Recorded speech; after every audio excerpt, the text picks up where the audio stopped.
Connor O'Gara usually joins us 2 hours earlier than he's with us right now, but since we've expanded the show to 3 hours and we had Clay Henry on, we've moved Connor to 1:30, and he's been very gracious to give us some of his time a little later than usual. Connor, appreciate you, man. How you doing? See, this is why you guys are the best. You take note of my John Party love and then throw the intro in there. By the way, that's a personal favorite of a certain Paul Feinbaum, Heartache on the Dance Floor. That is, life is good. If I can get a John Party intro every single time I go on radio, I think I just spend the entire day on radio. Well, I got a chance to see it. You missed it, but that's probably a good thing. Drew over here was like singing and dancing during the comeback song. Heartache on the Dance Floor. It's probably, I don't know if it's number one. I know I saw your list yesterday. It's number 4 on your list, but it's definitely top 2 for me. Yeah, it's up there, man. It's one of those few songs that you can hear that you feel like doesn't really get old on country radio. It's catchy, even 4 years later, still amazing. California Sunrise, one of my favorite country albums ever made. And there's probably 15 people listening to this who have any idea what I'm talking about, but the real ones know. Oh, that they do. Well, I think the other 28,332 people, or however many are listening right now, are just like you and me and the rest of us. Who the hell voted Texas number 1 in the coach? This is like the Vandy getting a first place vote at SEC Media Days. Like, that's obviously a joke. Somebody made that vote as a joke. This is the coach's poll. This is a coach that put this vote in. Theoretically, it's a coach, or at least he gave his blessing to the underling to vote for Texas as number 1. I mean, it's got to be a joke. Either that, or it's just like, here you go, Sark, have fun with this. Okay, so I've thought about this a lot over the course of the last couple hours. Every once in a while in this business, we'll get emails sent to us about random odds, like, where will be the next place that Sean Payton ends up? And it'll be like, Dallas Cowboys are plus 100, and then all these other NFL teams, and we'll get all these early odds that they'll set the line for and whatnot, all these different gambling websites. Who would be the odds-on favorite to be the person who voted for Texas? Because in my opinion, it's Lane Kiffin and everybody else. I've thought about this. That's good. Look, I'm not saying definitively that it's Lane. I don't have any inside information. But if there was anybody who would get a good chuckle out of a troll vote like that, it's got to be Lane. I mean, he spent a little bit of time on the same staff as Sark when they were at Alabama together. Sark, of course, took his job in that 2016 postseason wherein Lane got kind of the early goodbye. Hey, you're not really devoting the time you need to this job. You're going to go to FIU instead of being offensive coordinator for Alabama. I'm just saying that would be the troll of Lane Kiffin's lifetime if he gave us Texas with a first-place vote. I don't think it's him, though, because I don't see him on the voters list, unfortunately. I do see Sam Pittman as a voter. Kirby Smart is a voter. I haven't looked at all of them. I love your theory. I'd like to say it's right, but I don't see Lane Kiffin's name on this list. That's unfortunate because it fits him perfectly. It really does, Connor. Okay, could he have talked one of his coaching buddies into doing this? Yeah, probably. Is that possible? Look, I don't think we would see, the obvious things everybody's going to come up with, right? Like, that's Brent Venables or, a rival coach or something like that. Maybe we could see a situation in which, a Sonny Dykes or something. Here's one to keep in mind, a coach who loves a good troll, and I don't have the list in front of me to tell you who voted, who didn't vote. I can see Pat Narduzzi doing this.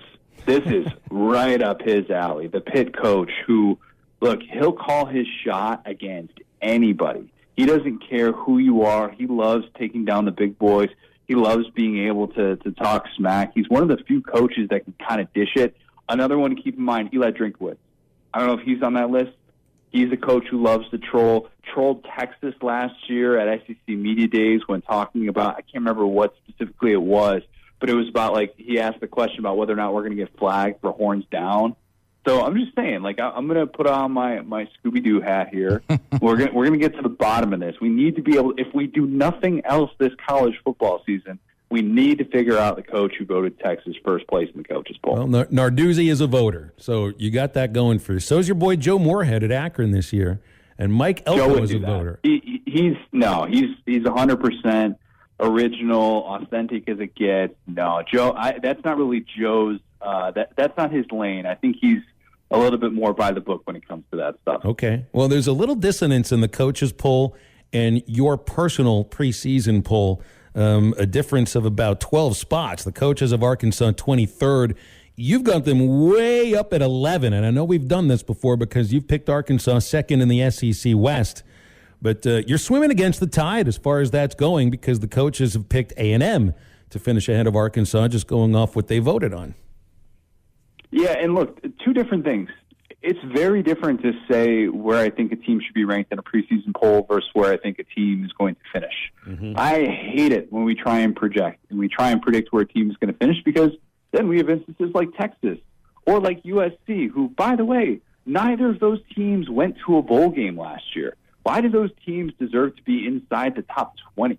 That's absurd to me. It should be based on what you did last year mostly, and then obviously what kind of coach attrition you have, what kind of roster attrition, all those different things. But that's what drives me nuts. So with Arkansas, in the beginning of the season, I said, you know what, I think that they're getting too much love. I saw people like Joel Klatt that had them inside of their top 10, and I'm like, wait a minute. This is a team that went 4-4 in SEC play last year. I have questions about who they have to replace defensively with Grant Morgan, with Hayden Henry. On offense, obviously, with Traylon Burks. We talked about this ad nauseum in the offseason. Then the more I thought about it, and the more I kind of liked what they've done in the transfer portal since the beginning of the offseason. And here's what I mean by that. Defensively, you add something in Drew Sanders that you've been lacking for a decade. I'm not saying that automatically clears up the issue of Grant Morgan, Hayden Henry, those guys being gone, because ideally, Jalen Catalon, Bumper Pool, those guys can be your alphas. They can be the leader on that defense. But if you have that pass rusher, that changes what they're capable of. Offensively, it's not going to be a one guy replaces Traylon Burks, but if it can be multiple guys, if it can be Jaden Hazelwood, if it can be Matt Landers from Toledo, who is a post-spring addition, can that all of a sudden change their offensive potential with all of that talent back in the ground game? I think so. So that's why I'm a little bit higher in Arkansas now than I was in the beginning of the season when I had all those concerns. Mm-hmm. Now, one of the guys that you just brought up for why you think that Arkansas is going to be good and why you had him at 11 is Jalen Catalon. You wrote a story yesterday about 8 guys who would be up for an unofficial comeback player of the year, and you talk about Catalon and the way he's framed, the way he plays, and you said you wouldn't be surprised if he finishes with 100 tackles this year. But as far as in the passing game, I mean, what type of ability do you like with him? As far as maybe adding 3 to possibly, hopefully, closer to 5 interceptions with that too. Yeah, that's where I thought he was missed in some key spots. And not to pick on a guy, but man, I noticed some instances in the latter half of 2021 in which it just felt like Miles Slusher was having a tough time over the top. And you know what? Maybe Jalen Catalon would have had some tough times over the top as well. But I think he's just better in coverage. And I think that he kind of allows you to be able to play with that one deep man. I know you don't ideally in this day and age want to do a bunch of single high safety type looks, but if you have a guy that's that versatile, that can cover on the back end, that's also not afraid to kind of, get his nose in there and make a play in the backfield and kind of be that enforcer that you need, then I think it just kind of changes what you're capable of. And Arkansas is a team that I think can get better defensively as long as Jalen Catalon's right. They improved significantly last year, despite the fact that he wasn't there for the latter half of the year. And they were able to kind of figure some of those things out. So they still have questions moving forward, obviously. And just because you add Drew Sanders doesn't mean you're going to get multiple guys who can consistently rush the passer in this league, which is very, very important. But I do like the potential that they take another step forward as long as Catalon is out there and healthy. Mm-hmm. Now, when it comes to this poll, I think we can all agree while they're fun conversation pieces and it's fun to watch your team go up in the rankings each week as you win, they truly don't matter. Nothing matters until the CFP comes out. But in this coaches poll, just first reaction, who besides maybe Arkansas, like you said, because you had them at 11 and they were voted at 23, who do you think got slighted the most? That's a good question. I think you can go a lot of different ways with this. I think Tennessee not being in there feels weird to me. And I get it. We've we always kind of talk ourselves off of Tennessee because when you've been as bad as they've been against their three biggest rivals, they're 4-35 against the likes of Alabama, Florida, and Georgia in the post-Bill Fulmer era. I don't know if you've heard this, but they haven't beat an AP top 5 team in 17 years. They're very much getting knocked for that, and understandably so. But I just think that this Tennessee team, the way that their offense is designed, is different than anything they tried to do in the post-Fulmer era. And their offense last year in year one, despite the fact that I thought they had some pretty low expectations, was a top 10 offense. And all they did is return Hendon Hooker. They returned Cedric Tillman, 4 starters on the offensive line, Jabari Small in the backfield. They love Jalen Hyatt. And I'm just looking at this team going, yeah, I know they're going to be bad defensively. They were bad defensively last year. They weren't particularly good. And they were still a team that was able to hang around and really improve in the second half of last year. So I think Tennessee deserves to start off in the top 25. I have more faith in them than I do a team like Texas, who I think will improve. But I still think Texas is going to be a bigger disaster defensively. And when they're coming off of a 5-win season in which they couldn't even beat Kansas to gain bowl eligibility, I think it's fair to at least have some questions about them.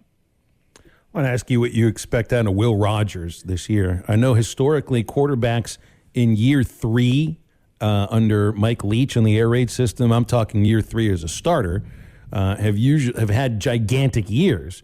So this is the 3rd year for Will Rogers. What do you expect out of him this year?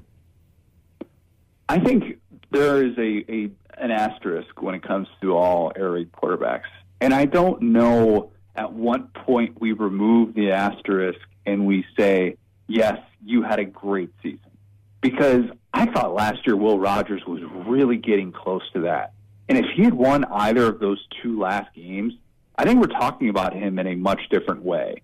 And I don't know if that's clouding my judgment of what I think he's capable of, because, man, go back and watch that Auburn game when he came back on the road at Jordan-Hare down 28-3, and he was surgical. He sees different things than any quarterback in this league. What I mean by that is that he's going to face a lot of drop 8 coverage. You know that his windows to throw into are going to be really small. You know that Mike Leach is not going to use a tight end to give him extra help to be able to block. And you know that they're not going to use the offense in the same way that you would like to. They like to be able to get the running backs out on the edges, those swing passes, all those different things.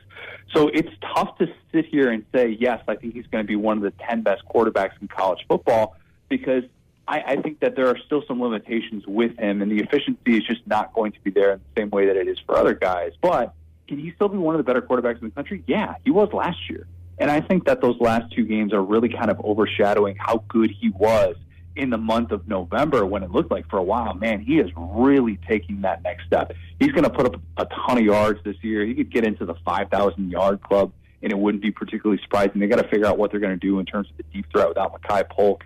But they should be really good offensively. Again, he just needs to avoid those grenade games. Mm-hmm. Connor, we had a caller ask us about what we kind of thought about Florida, and I can't say I've really given the Gators that much of a thought. Now, I will, obviously, as we're getting a lot closer to the season, but kind of looking at their schedule, it seems like 6-6 is the floor. I don't know if the ceiling's much higher than that. I mean, the ceiling almost looks like 8-4. I mean, that's a pretty small window. Yeah, that's kind of what I'm thinking too. One of my Georgia buddies texted me yesterday. He's like, "Man, I can see a world in which Florida starts off 0-4." I'm like, "All right, they're not losing to USF. Okay, USF is an absolute train wreck. That's not happening. But 1-3 in their schedule looks pretty likely, because they still have Utah, they have Kentucky, and they have Tennessee in those first 4 games." And I think Utah is going to college football playoff this year, so I'm very high on the Utes. I love what Cam Rising brings. So I think that first game in Gainesville for Billy Napier is going to be a loss. And the way that the schedule kind of breaks down, you're like, all these teams in the East look like they've gotten better. What do I know about Florida? Defensively, not a whole lot. I don't have a lot of faith in that defense. There's potential for it to be the worst in the SEC this year after it was really bad last year. And I question what that depth is going to look like down the stretch, and if they really have the guys outside of a few key positions to be able to make it work.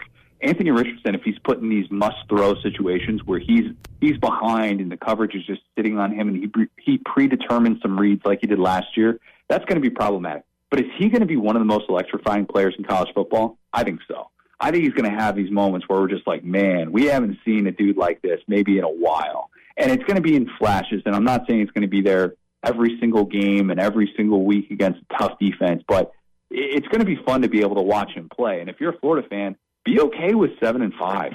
Dan Mullen started off great. Jim McElwain started off great. What did it do for them? Didn't give him 6 years in Gainesville. That's what you need from Billy Napier. And if you're one of these people that's going to rush to judgment after 1 year, and I know many people listening to this aren't going to because they don't really care about Florida in that way, but I still think that there's a lot of room to grow, even if they're only 7-5 in year one. BetOnline is the fastest and easiest way to wager on all your favorite sports, contests, and events with first-to-market odds and lines. Find reviews and news for every league, including Major League Baseball, NFL, NBA, NHL, combat sports, esports, and even golf. BetOnline continues to be the top online resource for all your sports information, from live in-game betting, props, and futures. Head to BetOnline today or use your mobile device to join today and make your first sports bet. Use our promo code BELIEVE50 to receive your 50% welcome bonus on your first deposit. That's BELIEVE, BLEAV 50. That's BELIEVE, BLEAV 50. Bet online, where the game starts.